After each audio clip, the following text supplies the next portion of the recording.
On this week's episode, we have a quick NASCAR recap. We preview the Dixie Vodka 400. I'll let you know who's getting run over by the fade train this weekend. We have a few random thoughts, including the NHL Outdoor Games disaster, and then we wrap up with some PGA picks for the Workday Championship.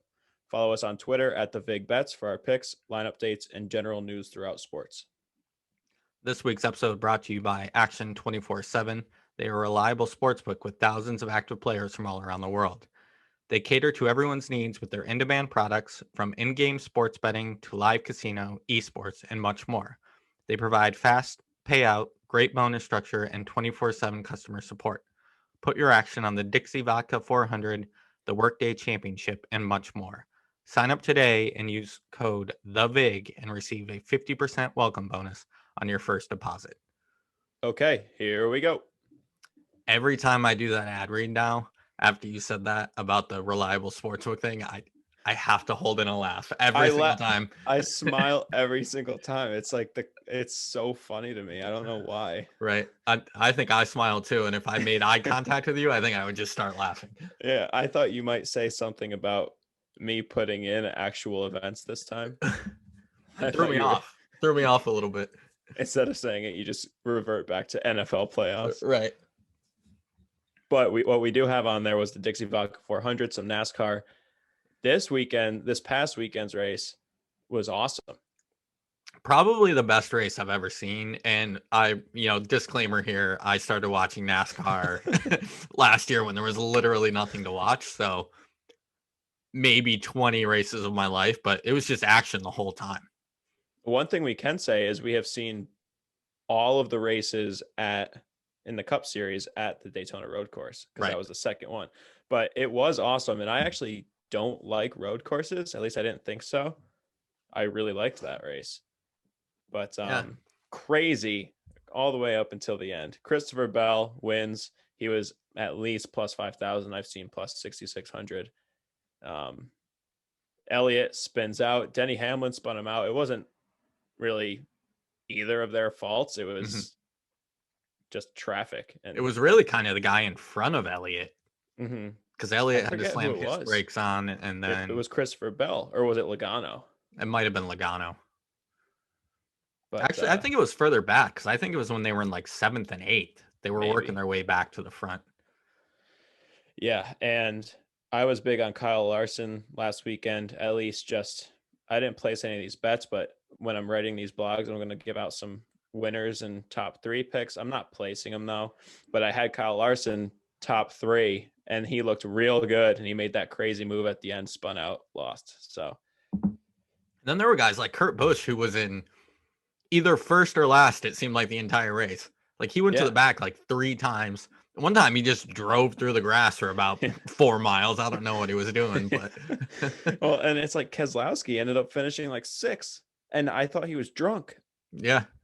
Like it'd be like, oh, spit out, and it'd be Keselowski in the wall every time. I think he went straight when he was supposed to turn a few times, and he ends up finishing 6th. So it's almost wild. Like I went 2-0. I faded Allmendinger with Harvick and Keselowski, and they finished 5, 6, 7. So 2-0, but like I almost feel like I don't deserve it, because Keselowski should not have been that high. Right. It's just the way the race worked out. Rain caution really kind of screwed everything up. I mean, Elliott was way out in front. Like, he probably would have ran away with it, and it just made everything wild because it bunched them together. You probably don't have all those crashes if they aren't bunched together because of the caution. And it blows my mind that first turn, like so many people just go way too fast and just go straight. Like, it's like that first turn is nuts. But oh, and one last thing on this race. Daniel Suarez puked in his car with 15 laps to go. With his helmet. I mean, obviously with his helmet on, he didn't take it off. Oh, yeah. You know how hot it is in those cars? Yeah.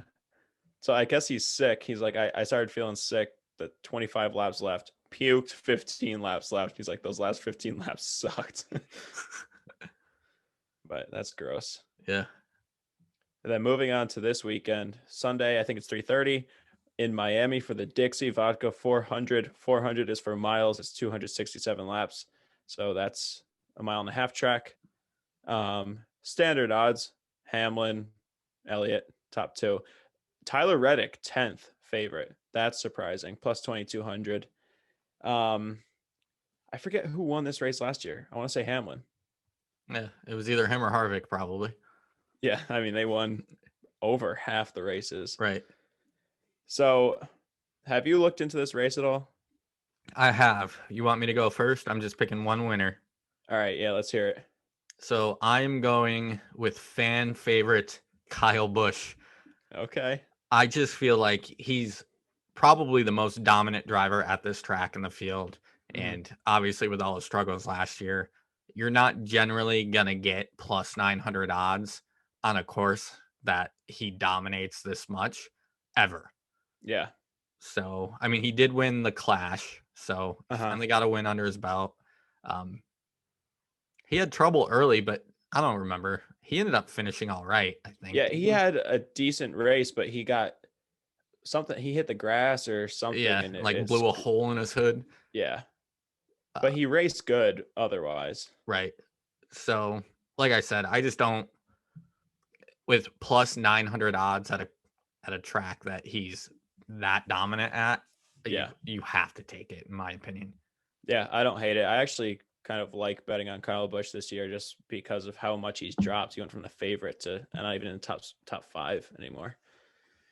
But for this race, so there's hardly any DNFs, not many cautions. It's just your standard. These 1.5 mile tracks are boring. And it's pretty flat, right? I don't think so. No. It might be. Maybe it is. But one thing I remember from last year is that it's a really rough track. Tires wear down like crazy here. When guys are on fresh tires, they're 2 seconds faster, maybe even more than guys on old tires, which is crazy. So the pit strategies are huge. And the thing that sucks about these 1.5 mile tracks is you never know who's winning because it's one of those races where everyone's cycling. So it sucks. Like I'm honestly not looking forward to this race that much, but it's our first. I mean, Daytona was an oval race, but that's right. Daytona doesn't count. It's just a crazy race. Anyways, yeah, last year Hamlin won, Elliott got second, Blaney got third, Harvick and Logano 26th and 27th. So that stood out. Some potential fades. So I've got 3 potential fades. I'll just explain as I go. I've got Alex Bowman, Kurt Busch, and Chase Elliott. So Bowman is the 12th favorite, plus 2,800. Average finish a little over 18th. He's only had one top 10 ever there. And the thing, now we're recording on Tuesdays. I don't know who's the lineup, what the lineup looks like. I don't know any pit stalls, so I don't get to see that. But Kurt Busch, 15th favorite. Averages finish is 16th. One top 10 his last 5. I found a potential because now there's that calculation for the lineups every week. Someone posted what they think it's going to be. So Bowman's probably 13th, Kurt Busch probably 5th. Since they're such low favorites, 12th and 15th, I don't think I'm really going to have much of a chance to fade them. Right. Probably not much plus money. Maybe Kurt Busch because he's raced well lately. He's got the 5th lineup position, so that helps him out. Maybe Kurt Busch.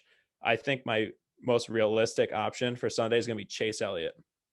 So he finishes well at this track the last few races, but at 1.5 mile tracks, he's not good. 13.4 average finish. All these guys. So he's the second favorite this week.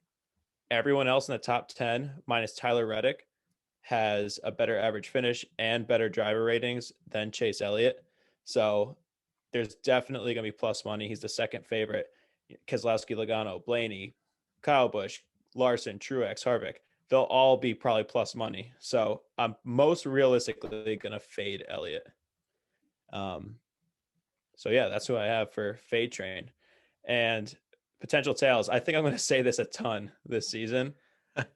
Kyle Larson. Like, do you remember last year when I picked Kyle Larson to win a race and he wasn't even in the field? Yeah, I think it was the first week we did it. I was like, who's this guy? He's like dominant.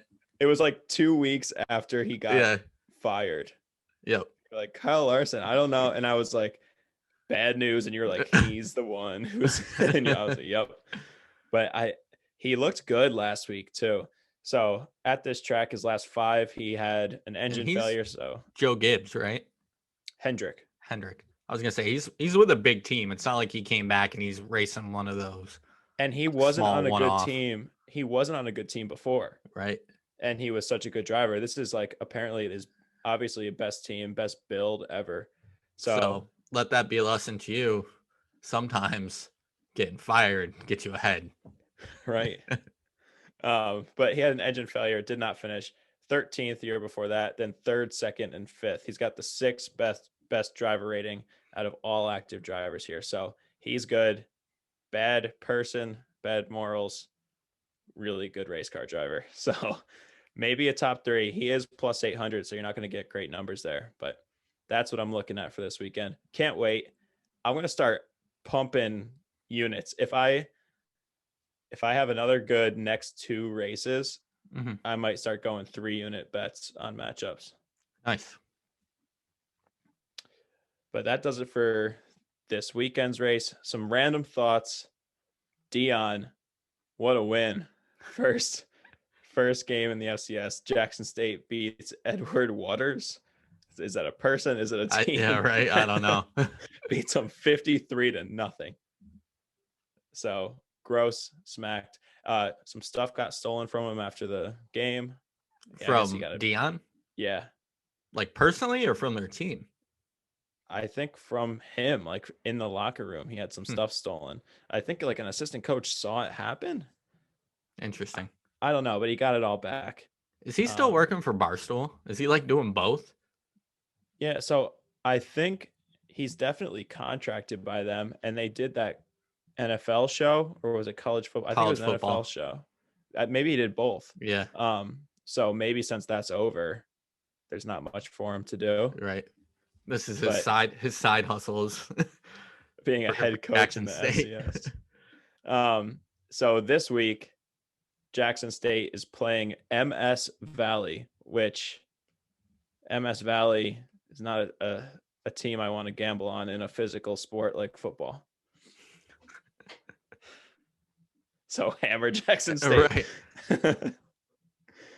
Right. Next up. Have we looked? Are there lines on these games? Yeah, there are. There's none for this weekend. Okay. Yeah, at least that not on the site I was looking at. But yeah, we'll have to see, because one thing I was thinking too is like this is probably borderline better football than XFL. Yeah, I don't know. Because it is kids. College right. football kind of sucks. 53-0. But I don't know. It might be better. It might be more. I don't know. XFL will always have a special spot. Right. Be back next year, hopefully. Fingers crossed. Yeah. Yep. And The Rock will play. He has to. And then next up, did you see this video? I didn't. Oh my God. This Oklahoma football player got beat up in a bathroom at some bar. I don't know. It's like he got beat up by a tiny kid. So it turns out this kid looks like a huge nerd. Turns out he does MMA.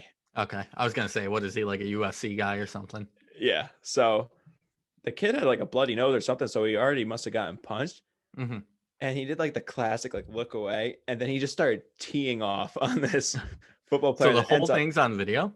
Yeah. This guy gets beat up, like punched a good amount.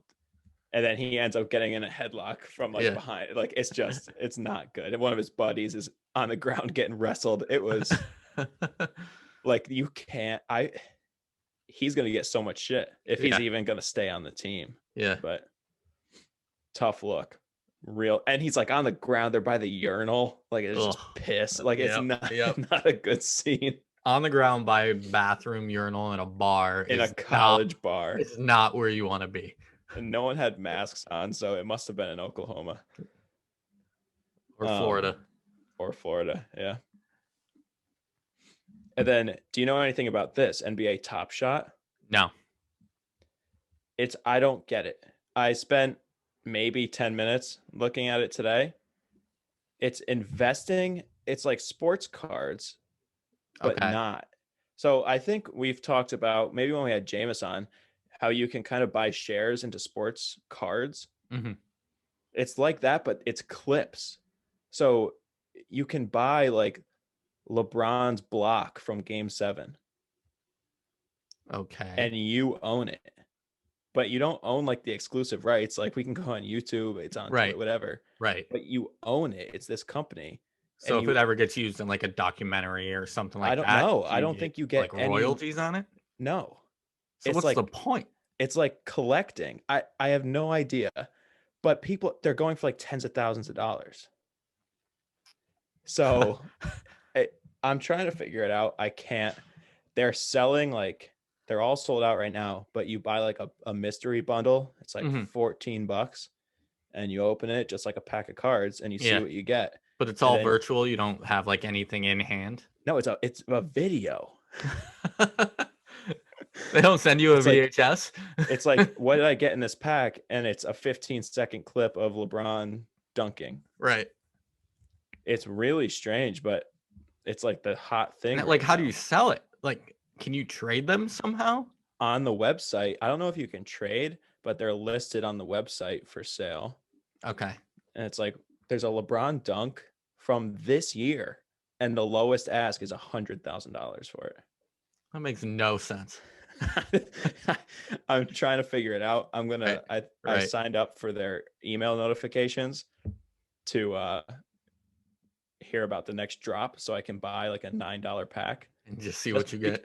there was a Tyler Hero layup in the finals going Mhm. for $7,500. Yeah, that makes no sense. It makes no sense. It's insane. So maybe look into that. I don't know. Don't invest in something you don't understand, I guess. And then obviously big news today. Tiger Woods. Yeah, what do you think the clip of Tiger Woods rolling down the ravine is? Jesus. Priceless. Right. Um, Couple 100 million. the only thing I hope in this story is I hope he wasn't like fucked up on drugs. Well, I mean, they said at first that he did not appear to be. I know they haven't done like the toxicology report, but He was awake. right. So They hopefully he was just texting or something. Yeah, I know there were pictures taken yesterday at the Genesis where he looked like he was in rough shape. And I heard there were some interviews where he was like slurring his words and Oh God. but he just had back surgery again. And Yeah. I mean that's kind of what got him hooked on all the pain pills and everything before. So hopefully it's not take two. Safe to say he's probably not going to be playing anytime soon. No. Might It's not ever probably play again. done. Yeah, he's probably done. Yeah. I mean, I don't know what's true and what's not. Like you heard broke both his legs and then That can't be good for your new back. right. So and he was undergoing surgery. I don't know what the surgery was on. Apparently he wasn't like in life-threatening condition, but I don't know if he's ever going to be in PGA golf shape again. Yeah, it sucks, but yeah, I don't know. How does he not have a driver? It was a Genesis car too, and there's like a big giant Genesis logo on the side. Like, why is he driving that? I don't know. But I mean, with the amount of money he has, just get someone to drive you around. Yeah, especially fresh off of back surgery. Right. Well, get well soon, Tiger. Play in the Masters. He was just saying the other day in 3 weeks. Play. And then I have the score up here. So, do you know what the score is? The company? Nope. It's a Canadian sports media company. They're pretty popular. They have a pretty popular app. Okay. Because the ESPN app sucks for tracking scores. Yeah. And this app is actually pretty good. I feel like I've seen the logo before, but yeah. So I'm not too familiar with it. Sports media company. They're doing sports betting too. They are having their IPO on Thursday, which is the ticker is SCR, and Penn National Gaming, which has skyrocketed the last year, has a 5% stake in the company. So if we have any listeners still from that stock random thought episodes we have, SCR, I'm going heavy on Thursday into SCR. Do you know what the IPO is going to be? Any idea? Price? Yeah. Probably 30. Okay. Because it's traded in Canada right now. I think today it closed at like 30.49. So Okay. everyone's assuming it'll be 30. Right. All right. And then over the weekend, they had those outdoor games in Lake Tahoe, which was a disaster, but it was awesome. Like the pictures were awesome. Like Yeah. it was just like such a secluded place. No stands, just Mm-hmm. a rink out by the lake, mountains in the background. But they didn't take into the account that there is also sun there. So they had all the games scheduled, had to move them because of glare and ice conditions. And I think it was Saturday night. The game didn't even start till like midnight. Yeah. And then the Bruins game was moved twice. Mm-hmm. It was like moved to 11 a.m. and then they moved it to 7 p.m. Mm-hmm. But cool setup. Yeah, it was really cool. Some of the quotes that came out from the ice being bad was hilarious. I forget who it was. If it was the commissioner or something, was like, I don't know. You would look up and there was clouds everywhere except where the sun was. Like, well, yeah, the sun's hot. Yep. That'll happen. But yeah, you're right. The pictures were awesome. I guess it was below freezing out, but the sun, Yeah. that damn sun. Yep. Lake Tahoe, middle of February.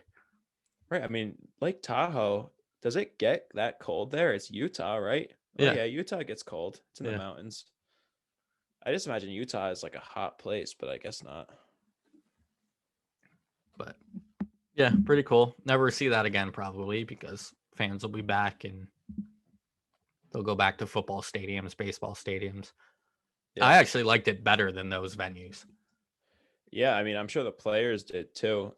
You have to miss the fans to an extent as a player, but really, when they play in those places, the fans, I mean, I know they're there, but they're not on top of you like a hockey arena. Like when they put it in the middle of Ralph Wilson Stadium in Buffalo, the first one, like there's 80,000 people there, but they're far away. Yeah. But they're definitely more drunk. Yeah. They're definitely more drunk because it's tailgate. Like a big event. Yep. Yeah. It's like going to a football game. Right. Why don't people tailgate hockey games? Because there's just too many. Yeah. No, and people tailgate baseball. It's cold. Yeah. Like it's winter. Yeah, that's true. So. All right. That brings us to the WGC Workday Championship, which is usually the Mexico tournament.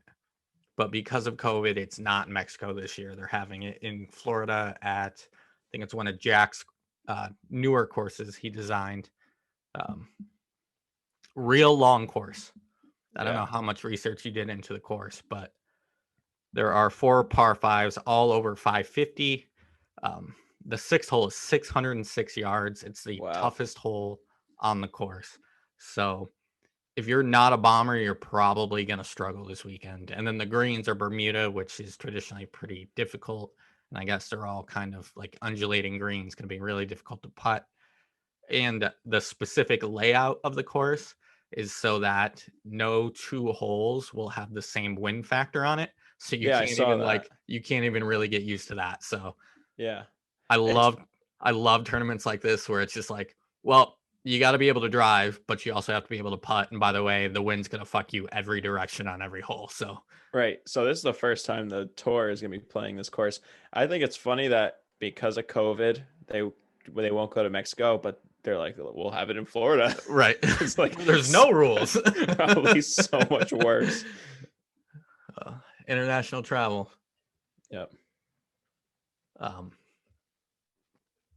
So yeah, we got DJ is the favorite, John Rahm the second favorite, Xander, Rory, and then Cantlay are your top 5. I'm actually not taking any of those guys. My pick to win, as much as this pains me, is Bryson DeChambeau. Uh-oh. Yeah, I know. It was tough to do. And the reasons for this, there's a couple reasons. One is obviously when you talk about guys that can bomb the ball with these, long holes, and specifically that 6th hole, 606 yards, he's the longest guy on tour. I mean, he just Mm-hmm. mashes the ball. So that right there already puts him at advantage. Not great at putting, is 113th on tour, but he's first in tour on tee to green. And I think his advantage off the tee in this tournament will kind of make up for some of those, putting deficiencies. Mm-hmm. The real reason, I'm not going to say the real reason, it all plays into it, but one of the big reasons I'm taking him is because the NCAA National Championship was actually played there in 2015, and he dominated the field in that tournament. Mm-hmm. So he's got some course familiarity. Um, like you said, this is the first time they've ever played here on tour. So he's got a little advantage there. He's long off the tee. He'll putt well enough, I think. So I'm going to take him to win at plus 1850, and he's plus 450 for top 5. All right. My next guy I'm taking top 10. I really wanted to take him to win is Victor Hovland. He's just been on a tear lately. His last 5 tournaments, he's 15th, 1st, 31st, 2nd, and 5th. So, I mean, that's 3 top 5s in his last 5 tournaments. Mm-hmm. Doing really well. Seems to kind of figured it out a little bit. The only reason I am not taking him to win, I'm only taking him top 10, is he's even worse at putting than DeChambeau. And he's good off the tee. He's really good off the tee, but he's not quite as good as DeChambeau. So I'm taking him plus at top 10 at plus 225. Nice. Victor Hovland, actually. So initially when I made this outline, I put the Puerto Rico Open on here. Have you seen anything about how that's a cursed tournament, or it used to be? No. So it's been around for, I think, 11 years. And everyone who has ever won the Puerto Rico Open has never gone on to win another tournament. Really? So Tony Finau's only win is the Puerto Rico Open. Victor won that last year, didn't he? He won, and he went on to win another tournament. Yeah, he later won a in the couple year. weeks So ago. Yeah. So he broke the curse. Okay. But yeah, that tournament's also going on. Yep. Puerto Rico Open. Yeah, I hate those tournaments they run during these World Golf Championship tournaments. I get it because I think it's a field of 72. So it's not your typical 150 guy field. So there's got to be somewhere for other people to go play, but it's such a watered down tournament. Right. Like because the top 72 golfers are playing in this one. So right. Yeah. Yeah. I was looking at the Puerto Rico Open. I was like, oh, this is a shitty tournament for us to get back in the golf. Never heard of any of these guys. Yeah. This is a straightforward tournament. Sometimes the WGCs are those like wacky formats. Yeah. Last year they had that one that you got like it was the point system. Yeah. I don't know if you remember that. I forgot about that. Yeah. You got like points for birdies, bogeys, like yeah, it's kind of cool. That's crazy. Yeah. So Victor is my top 10 pick. My top 20 pick is Joaquin Niemann at plus 110. This is a pretty solid pick. I was surprised you were going to get plus money for him.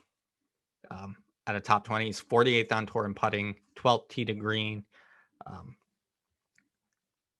In his 3 of his last 5 tournaments, he's got top 12 finishes, so he's playing well.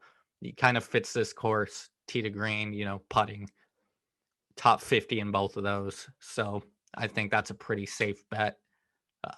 Win that one, and that's the one you're kind of counting on winning. And then if you hit the one of the other 2, then you're in a good spot. Yeah. Nice. So if I was gonna pick a winner here, I was gonna just go chalk pick DJ. He's got the long ball, and since obviously DeChambeau has that experience here, but since no one's really played here, just might as well go with the best golfer in the world. I feel like that's a pretty safe bet. So that'd be my pick to win, but I'm not actually making a winner pick here.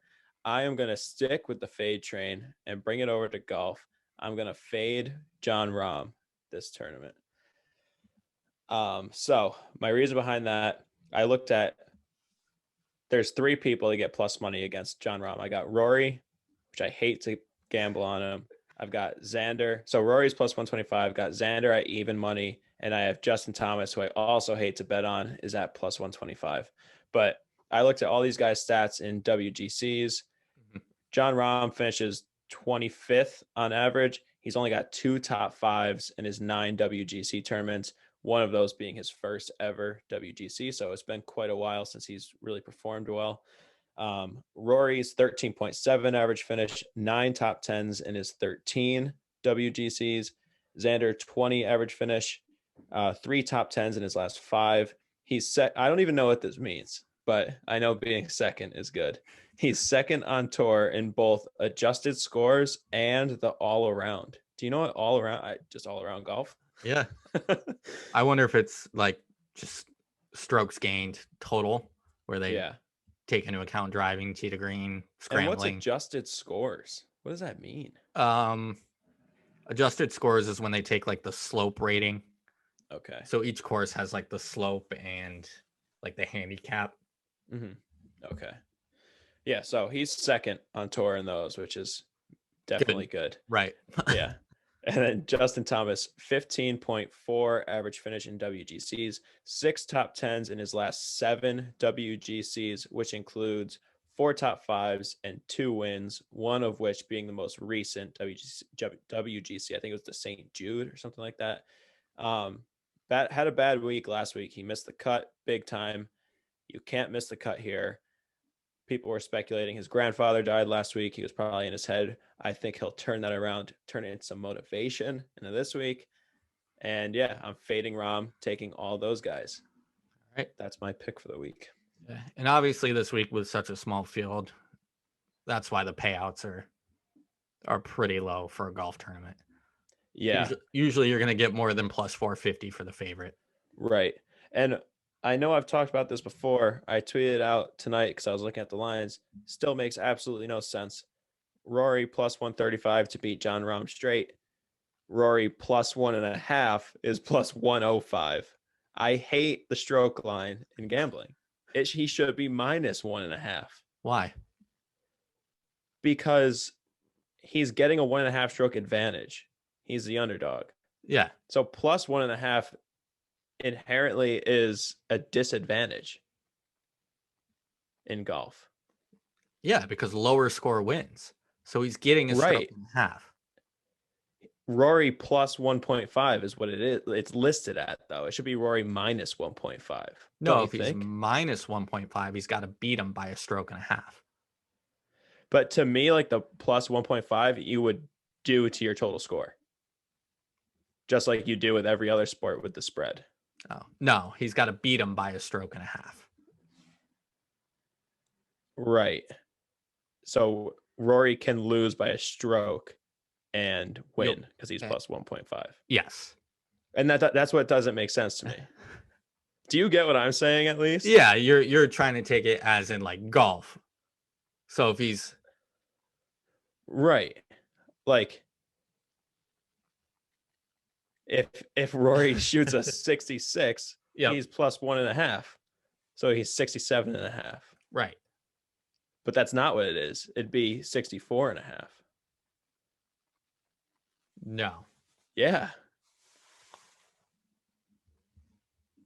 Like if Rory shoots a 66 and Rahm shoots a 66, right. And I win.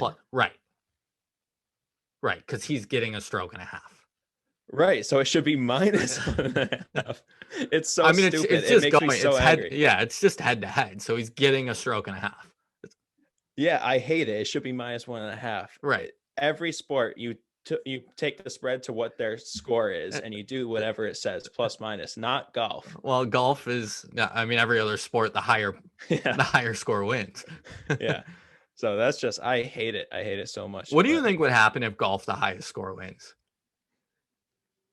I don't know. Like, what do you think the most you could? I mean, you could shoot an infinite amount, right? Like you. Well, that happened recently at like the a major. Some guy was like just fucking around on the course, and I think they might have kicked him off or something. People weren't. Yeah, because you still have to keep pace of play. Yeah. So if they keep pace of play in, what do you think the highest you could shoot while keeping pace of play is? What is it, like 15 minutes a hole? Maybe more. It's got to be more than that. I don't know. I shoot like 115. And you're probably at pace of play. Right. So times that by 4. Right. 460 for a weekend. Not bad. Right. Getting your money's worth. That's an interesting sport concept. Right. You have Well, this many minutes to score as much as you can. I think next summer we'll do the 100-putt challenge, and we'll do like a 9-hole, 10 minutes a hole, highest score wins. There has to be like a major penalty if you don't finish the hole in time. Like a hole in one is what you get. Right. If you go over, you get one. Because I'll just take a putter and just hit the ball an inch a million times. Right. We have to come up with some ground rules. Yeah. I'm just going in the water over and over and over again. It's a pricey 3, round of 5, golf. 7, 9. That's okay. Here's a rule. We have to use Pro V1s. Ooh. All right. That's a decent. Yeah. Do you really want to throw $5 away 100 times? Just to win this stupid thing? Kind of. Yeah. There's a price to pay. Right. Gotta spend money to make money. Right. I mean, LeBron spends $1 million on his body every year. I can afford to throw away some Pro V1s. Right. Yep. All right. You got anything else? I do not. All right. So I'll wrap it up here for us at the VIG. Ask us some questions on Twitter and we'll answer them for you next week. See you guys. See ya.